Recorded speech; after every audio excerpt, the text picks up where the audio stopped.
చూస్తున్నారు కదండి starting. So ఇదే విధంగానే బోనాలు పట్టారండి 2024లో అమ్మవారికి. ఇది మా అమ్మమ్మ కట్టించిన టెంపులే అనమాట. ఓపెన్ చేసినప్పటి నుంచి కూడా నేను బాగా పూజలు చేశాను. అంటే 2016 నుంచి మంచిగా ప్రతి ఫ్రైడే అభిషేకాలు చేసి మంచిగా చీర కట్టి అన్నీ చేసేదాన్ని అనమాట.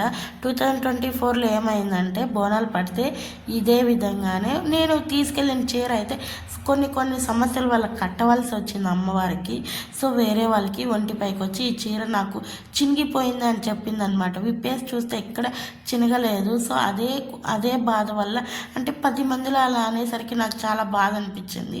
సో ఈసారి 2025లో అయితే పట్టలేదు, మళ్ళీ ఇప్పుడు పట్టారనమాట. సో తల్లి నువ్వు నాకు ఈ విధంగా 10 మందిలో ఇలా అన్నావు కదా అని చెప్పేసి కొంచెం బాధగా అనిపించి ఈసారి నేను వెళ్ళకూడదు అనుకున్నా వెళ్ళలేదనమాట.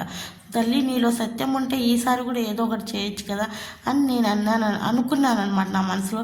నిజంగానే దేవుడు ఉన్నాడు అనేటువంటి నిదర్శనానికైతే ఇదే అనమాట. సో నాకు మళ్ళీ మరుసటి రోజు బోనాలు అయిపోయిన మరుసటి రోజు రాత్రికి రాత్రి అమ్మవారు అయితే నా బిడ్డకు ఈ రూపంలో వచ్చిందండి. అదే అంటారు కదా చికెన్ ఫాక్స్ సంథింగ్. సో అమ్మవారు అయితే వచ్చింది. మా పాపకు వాపు వచ్చిందనమాట చెంప. సో కొందరికి అలా వస్తుంది, కొందరికి పింపుల్స్ వచ్చేస్తాయి, అలా ఉంటుంది కదా. సో ఇది యూజ్ అవుతుందని చెప్తున్నానండి. అప్పుడు ఆ టైంలో ఇది బాగా పేస్ట్లాగా దంచేసి రాయాలన్నమాట.